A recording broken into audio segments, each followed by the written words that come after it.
CM Yogi Adityanath की बैठक को लेकर हमारे संवाददाता रजनीश कुमार की ये रिपोर्ट देखिए। इसमें एक बार और सियासी सरगर्मी बढ़ गई है। कारण है कि 9 सीटों पे उपचुनाव होने जा रहा है, जिसमें भारतीय जनता पार्टी और सरकार के लिए नाक का सवाल बना है। कारण साफ है कि सारी सीटों को भारतीय जनता पार्टी जीतना चाह रही है और उसी को लेके आज मुख्यमंत्री के 5KD सरकारी आवास पे आज बड़ी बैठक बुलाई गई है, जिस बैठक में सारे मंत्री जिनकी जिम्मेदारी, जिनके कंधों पे जिम्मेदारी दी गई है इन सीटों को जीतने के लिए, उन जिम्मेदार पदाधिकारियों को आज मुख्यमंत्री योगी आदित्यनाथ बुलाए हैं। इस बैठक में दोनों डिप्टी सीएम मौजूद रहेंगे, संगठन के तरफ से प्रदेश अध्यक्ष रहेंगे, साथ ही सारे मंत्री रहेंगे जिनकी यहाँ पे ड्यूटी लगाई गई है। भारतीय जनता पार्टी की कोशिश है कि 2024 में मिले डेंट को इस जीत से भरपाई किया जा सके। सहयोगी राहुल चौहान के साथ रजनीश पांडे, भारत एक्सप्रेस, लखनऊ।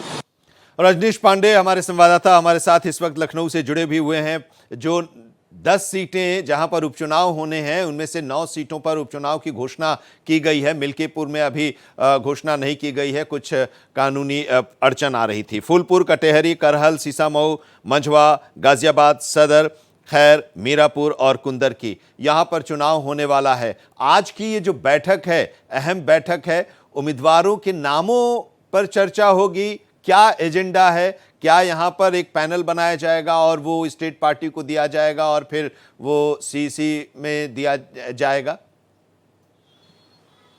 देखिए विजय, आज बड़ी बैठक है। बड़ी बैठक इसलिए बड़ी बैठक है कि आज की बैठक में तय हो जाएगा कि किस सीट पे किसको उम्मीदवार बनाना है। भारतीय जनता पार्टी के लिए यह चुनाव नाक का सवाल बना हुआ है। कारण साफ है कि कुछ सीटों पे एनडीए के जो सहयोगी दल है वो 2022 में चुनाव लड़ चुके हैं। उनकी अभी भी जिद और मांग है कि ये सीटें एनडीए के तहत हमारी खाते में आनी चाहिए।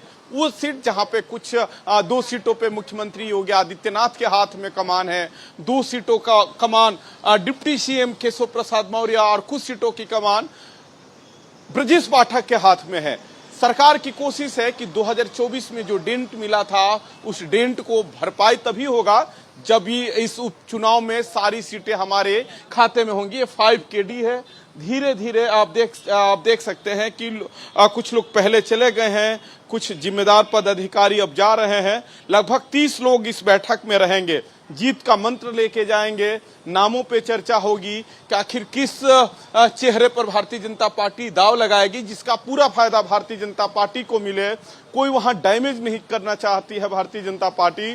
कुछ नामों पे चर्चा भी हुई है, कुछ जगहों पे चर्चा है कि ओबीसी कैंडिडेट को लड़ाया जाएगा, जिस तरह कटेहरी है जहां की जिम्मेदारी मुख्यमंत्री योगी आदित्यनाथ के जिम्मे है। तो मुख्यमंत्री चूंकि सेनापति खुद मैदान में है विजय, तो समझने वाली बात है कि सेनापति के नेतृत्व में, लीडरशिप में यह चुनाव लड़ा जा रहा है और एक इस लड़ाई से मैसेज देने की कोशिश होगी। क्योंकि 2027 का विधानसभा चुनाव के लिहाज से, हालांकि 2027 में लंबा वक्त है, लेकिन भारतीय जनता पार्टी लगातार उसी को लेकर मैराथन बैठक कर रही है और इस बैठक में तय हो जाएगा कि किस चेहरे पर भारतीय जनता पार्टी दाव लगाएगी। और जो मैंने पहले आपसे कहा कि एनडीए के जो सहयोगी दल है उन सीटों पे कुछ जिद है कि ये सीट हमारे खाते में आनी चाहिए, उसको भी लेके ये बैठक होगी। और कौन-कौन सी सीटें हैं, हो सकती हैं?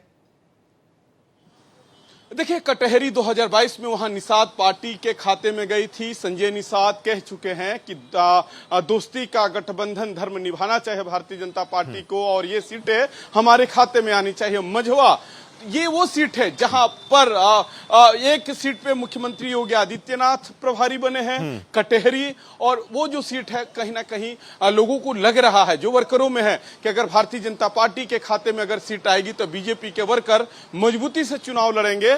तो संजय निषाद को अंत तक समझाने की कोशिश हो रही है। हो सकता है कि इस सीट की कीमत विधान परिषद में दिया जाए। विधान परिषद की भी कुछ सीटें अगले साल कुछ खाली होने जा रही है। मझवा की सीट पर भी क्या निषाद पार्टी का दावा है, जहां से विनोद बिल जीते थे? भी निषाद पार्टी मझवा सीट है जहां पे वो पूरी पुरजोर दावा कर रहे हैं और मीडिया में भी उनका लगातार बयान आ रहा है।